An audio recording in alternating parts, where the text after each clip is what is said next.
In the heart of the Pacific during the most tumultuous days of 1944, when the Second World War's tide was beginning to turn but uncertainty still loomed like a fog over the lives of those who fought beneath it, three young and spirited American fighter pilots, Lieutenant Robert "Red" Kingsley, Second Lieutenant James "Jim" Dalton, and Lieutenant Commander Walt Brewer, took off from a small island base in their P-47 Thunderbolts on a routine mission that would mark the beginning of a legend, not because of their victories in air combat or strategic brilliance, but because they simply never returned, vanishing over an expanse of dense, hostile jungle in a region uncharted and feared by even the most seasoned war veterans. Their mission had been to escort a bombing raid over enemy supply lines in what was then northern Papua New Guinea, an area riddled with unpredictable weather, rugged mountainous terrain, and near-mythical stories of spirits and vanishing soldiers. And as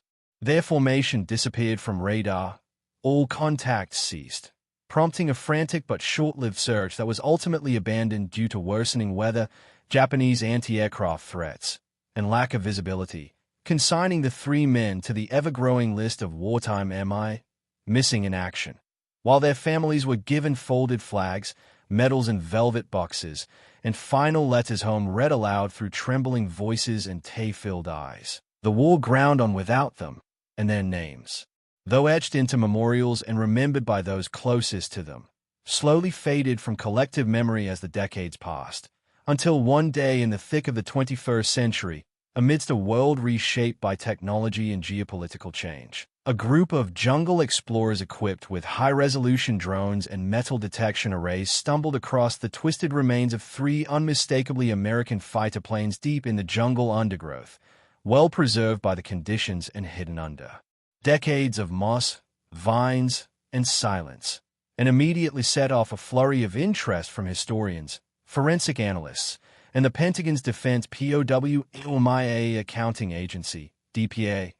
which specializes in identifying the remains of lost soldiers, and through the miraculous endurance of serial numbers, insignias, and preserved personal effects, dog tags, flight jackets, even a set of love letters from Red Kingsley to his sweetheart in Boston tucked inside a sealed tin under the pilot's seat. The identities of the three lost aviators were confirmed with DNA testing matched to living relatives, drawing global attention to a mystery that had once gripped a squadron, then a base, then an entire community, now rediscovered after 75 years of silence. And as word spread, families were contacted. The Dalton family, still residing in Iowa where James had grown up working on a farm before enlisting at 17. The Kingsley lineage, now spanning coast to coast but unified in grief, turned to awe, and the Brewer descendants, with a great-granddaughter serving as a Navy pilot herself, inspired by tales of valor long embedded in the family lore but never fully understood until now,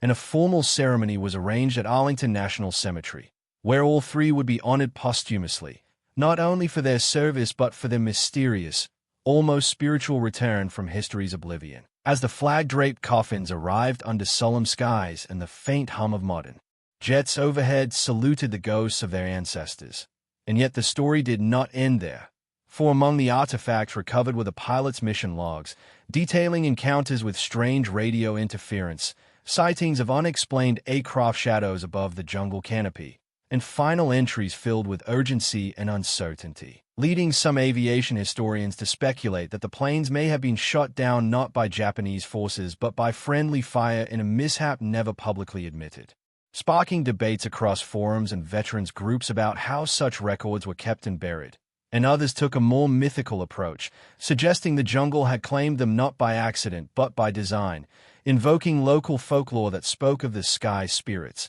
guardians of the sacred mountains who chose warriors of honor to protect the land beyond death. Though such theories were, of course, met with skepticism, yet could not be entirely dismissed given the eerie preservation of the aircraft and the near-perfect condition of certain items, like a watch still ticking upon retrieval, mechanically impossible, yet witnessed and documented. So their story took on dual lives, one in history, one in legend, taught in military academies and whispered about in the alleys of aviation lore, with documentaries, books, and even a dramatized series produced years later portraying the final moments of Red, Jim, and Walt, not as victims of war but as explorers of the unknown, pioneers of the forgotten, and brothers bonded not only by uniform but by destiny, whose final journey through the skies became a tale of return, revelation, and reverence, ultimately reminding a fast-moving world that sometimes